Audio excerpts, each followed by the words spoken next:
Fl-aħħar dibattitu bejniethom f'din il-kampanja elettorali, il-Prim Ministru mexxej tal-Partit Laburista Robert Abela u l-kap tal-Oppożizzjoni u tal-Partit Nazzjonalista Alex Borg irriflettew dwar il-kampanja tagħhom. Il-mexxej Laburista nnota li l-Manifest Laburista int Malta tfassal man-nies biex jagħmel il-ħajja ħfef isbaħ u aħjar sa minn qabel it-twelid għall-anzjanità. Ifakkar li Gvern Laburista wettaq dak li wiegħed u iżjed, żamm il-prezzijiet tal-enerġija stabbli u tal-orħos kontijiet fl-Ewropa għax jemmen f'politika progressiva ta' sostenn lil familji u negozji. Qal li tmexxija Laburista setat tagħmel dan kollu għax żammet il-finanzi tal-pajjiż b'saħħithom. Il-kap nazzjonalista qal li l-programm elettorali nazzjonalista innifs ġdid mhux biss proposti fl-arja imma huma magħmul minn viżjoni li tħares il qudiem lil minn dik li sejjaħ politika antika ta' attakki u negattiva u li tindirizza l-isfidi tal-pajjiż bi pjan ċar. Qal li l-Partit Nazzjonalista iħaddan politika li taqqat nazzjon li ma tħalli l-ħadd lura u li tara li tagħmel l-interess tal-Maltin u tal-Awċin l-ewwel u qabel kollox. Għal mistoqsija dwar is-sostenibilità tal-miżuri, Dr. Borg qal li l-proposti nazzjonalisti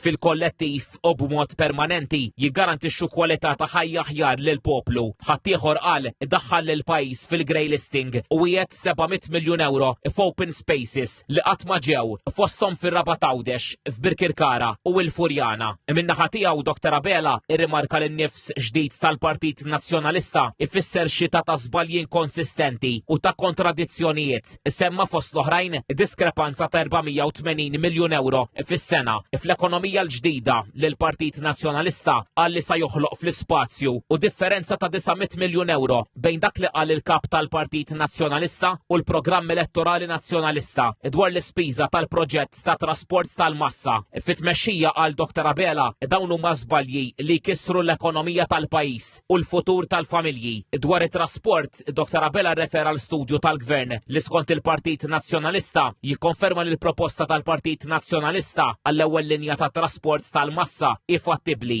Dr. Abela ċara li dan kien studju li l-Gvern malli raħ skartaħ għax ma joċċa l-pajjiżna. Innota wkoll il-Kap Nazzjonalista semma studju magħmul skont il-prezzijiet tal-2017 meta llum il-prezzijiet tal-kostruzzjoni żdiedu b'40%. Min-naħa tiegħu Dr. Borg tenna li l-istudji tal-Partit Nazzjonalista dwar it-trasport huma lesti u li jekk jingħata l-fiduċja f'5 snin issa jwettaq dak li wieħed. Żied jirribatti li l-Manifest int Malta ma jagħti l-ebda costings fuq il-pjan Laburista ta' Malta in Motion. Id-dibattitu tratta wkoll il-bilanċ bejn il-kwalità tal-ħajja u tkabbir ekonomiku. Hawnhekk Dr. Borg semma dawk li sejjaħ sensiela ta' fallimenti finanzjarji ta' tmexxija Laburista fosthom l-400 miljun euro lil Vital Steward fil-waqt li pajjiżna ma ħa xejn u li pajjiżna qal għadu flama dwar is-sigurtà tal-provvista għax fawissu jagħlaq il-kuntratt tal-gass. Minnaħa tiegħu hawnhekk il-mexxej Laburista qal li tmexxija Laburista tkompli ttella l-ekonomija,